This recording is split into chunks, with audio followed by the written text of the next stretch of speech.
Hello students, আমার চ্যানেলে তোমাদেরকে স্বাগত। শুরু করছি 2027 মাধ্যমিক পরীক্ষার্থীদের জন্য ইতিহাসের ক্লাস, অর্থাৎ যারা 2026 সালে নতুন ক্লাস 10-এ উঠেছো তাদের জন্য ইতিহাস ক্লাস। আমি কিন্তু তোমাদের এই ইতিহাস ক্লাসের মধ্যে টেক্সট বইয়ের মাধ্যমে শর্ট প্রশ্ন যে খোঁজা সেটা করছিলাম, ঠিক আছে?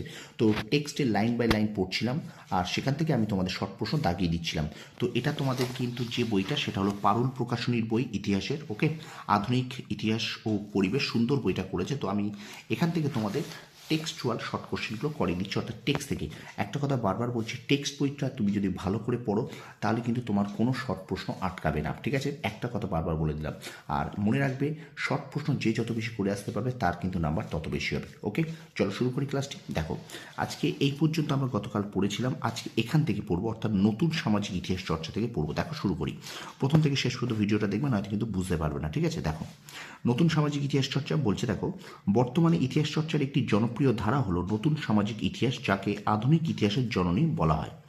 1960-এর দশক থেকে ফ্রান্সের অ্যানালস পত্রিকা গোষ্ঠীর ইতিহাসবিদদের, তাহলে অ্যানালস, এই যে অ্যানালস পত্রিকা গোষ্ঠী কোথাকার? না ফ্রান্সের। কি বললাম? অ্যানালস পত্রিকা গোষ্ঠী কোন দেশে? না ফ্রান্সে। এবং অ্যানালস পত্রিকা গোষ্ঠী কত দশকে? 1960-এর দশকে। সালটা কিন্তু মনে রেখো, ঠিক আছে?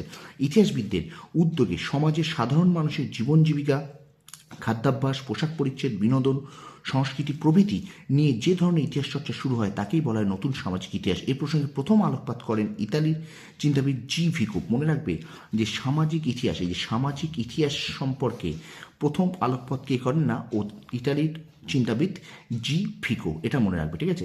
1725 খ্রিস্টাব্দে তাঁর লেখা নিউ সায়েন্স গ্রন্থে ইতিহাস ও সমাজ বিজ্ঞানকে, তাহলে এই নিউ সায়েন্স গ্রন্থটা কার লেখা?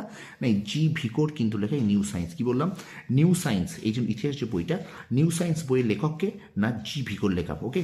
আর নতুন সামাজিক ইতিহাস সম্পর্কে আলোকপাত করেন কে? জি ভিকো। তাহলে নিউ সায়েন্সের লেখক জি ভিকো। তাই ইতিহাস গ্রন্থের ইতিহাস ও সমাজ বিজ্ঞানকে মনোবিদ্যা চর্চায় যৌথভাবে প্রয়োগ করেন। 1929 খ্রিস্টাব্দে মার্ক ব্লুক ও লুসিয়েন ফেভর ফ্রান্সে annals of economics and social history নামক একটি পত্রিকা প্রকাশ করেন। তাহলে এটা মনে রেখো যে মার্ক ব্লক ও লুসিয়েন ফেভর ফ্রান্সে annals of economic and social history এই নামক একটি পত্রিকা প্রকাশ করেন, ঠিক আছে?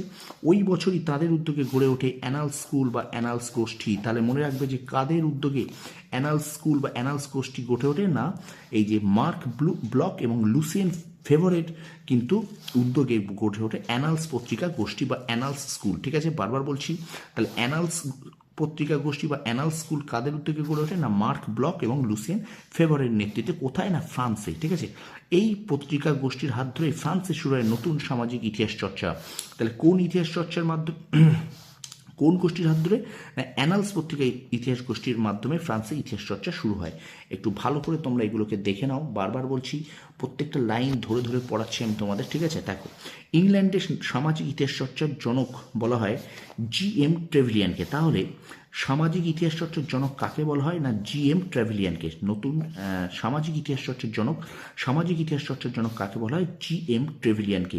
1945 থেকে 1968 খ্রিস্টাব্দের মধ্যে ফার্নান্দ ব্রদেল ও আর্নেস্ট ল্যাব্রোসের হাত ধরেই এই ধরনের ইতিহাস চর্চার দ্বিতীয় অধ্যায়ে পা রাখে। এরপর আরিয়েল গফম্যান প্রমুখের উদ্যোগে এই ধরনের ইতিহাস চর্চা আরও বিস্তৃত হয়। এতে সাধারণ মানুষের আর্থসামাজিক অবস্থা সহ সাংস্কৃতিক দিকটিও তুলে ধরা হয়, ঠিক আছে? এবার চলো আমরা চলে যাচ্ছি, এই যে নতুন সামাজিক ইতিহাস চর্চা আছে না, নতুন সামাজিক ইতিহাস চর্চার বৈশিষ্ট্যটা দেখে নাও। নতুন সামাজিক ইতিহাস চর্চার প্রধান বৈশিষ্ট্য এক, এই ধরনের ইতিহাস চর্চা শুরু হয়েছে নিচের থেকে উপরের দিকে লেখার দৃষ্টিভঙ্গি নিয়ে। 1966 খ্রিস্টাব্দে ই.পি. থমসন তার লেখা হিস্ট্রি ফ্রম বিলো, এটা একটা গ্রন্থে প্রথম এই তত্ত্বের ধারণা দেন। তাহলে এটা মনে রাখবে যে হিস্ট্রি ফ্রম বিলো, কি বললাম? হিস্ট্রি ফ্রম বিলো গ্রন্থের লেখককে? E P Thompson. কি বললাম? হিস্ট্রি ফ্রম বিলো গ্রন্থের লেখক ইপি থমসন প্রথম এই তত্ত্ব অবতারণা করেন। 2 নম্বর দেখো, সেখানে স্থান পেয়েছে দীর্ঘকাল ধরে অবহেলিত সাধারণ মানুষ, বিশেষ করে নারীদের কথা, তৎসহ নতুন কিছু বিষয় যেমন খেলার ইতিহাস, শহরের ইতিহাস, স্থাপত্যের ইতিহাস প্রভৃতি। 3 নম্বর দেখো, 1980-র দশক থেকে দক্ষিণ এশীয় দেশগুলিতে নিম্নবর্গের প্রান্তিক মানুষজনদের আর্থসামাজিক জীবন নিয়ে এক ধরনের ইতিহাস চর্চা শুরু হয়, যা নিম্নবর্গীয় ইতিহাস নামে পরিচিত। তাহলে নিম্নবর্গীয় ইতিহাস চর্চার জনক বলা হয় কিন্তু রঞ্জিত গুহকে। Very very important. তাহলে এটা মনে রাখবে যে নিম্নবর্গীয় ইতিহাস চর্চার জনক কাকে বলা হয়?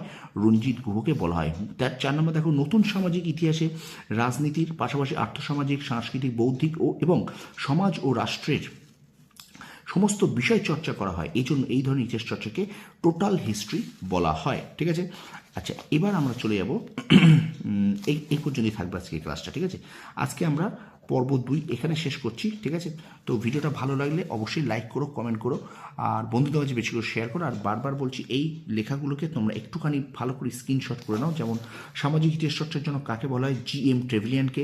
কাদের হাত ধরে অ্যানালস পত্রিকা গোষ্ঠী গড়ে ওঠে? কাদের উদ্যোগে? মার্ক ব্লক এবং লুসিয়েন ফেভারের উদ্যোগে। কোথায়? ফ্রান্সে। ঠিক আছে, আচ্ছা হিস্ট্রি ফ্রম বিলো গ্রন্থের লেখককে? E P Thomson. নিম্নবর্গীয় ইতিহাস চর্চার জন্য কাকে বলে? রঞ্জিত গুহ। এগুলোকে তোমরা অবশ্যই একটু স্ক্রিনশট করে খাতায় লিখে নেবে। ঠিক আছে, আচ্ছা এবার দেখো এখানটা যে প্রশ্নটা আছে যে নিউ সায়েন্স গ্রন্থের লেখককে? জি ভিকো। ঠিক আছে, তো ভিডিওটা ভালো লাগলে অবশ্যই লাইক করবে, কমেন্ট করবে, আর বন্ধুদের মাঝে বেশি করে শেয়ার করবে। আর আমি বারবার বলছি, অবশ্যই আমার চ্যানেলটাকে ফলো করে রাখো, আর অবশ্যই চ্যানেলটাকে নতুন যারা আছো তারা অবশ্যই আমার চ্যানেলটাকে সাবস্ক্রাইব করো, পাশে থাকা বেল আইকনে প্রেস করে রাখো। কারণ আমি কিন্তু তোমাদের এখানে টেক্সট বই কুটি কিন্তু আমি তোমাদের ইতিহাসের সলিউশন করে দিচ্ছি। ইতিহাসে তোমাদের সব প্রশ্নের যাতে কোনো সমস্যা না হয়। ঠিক আছে, তোমরা সফল হও, তোমাদের সাফল্য কামনা করি। ধন্যবাদ।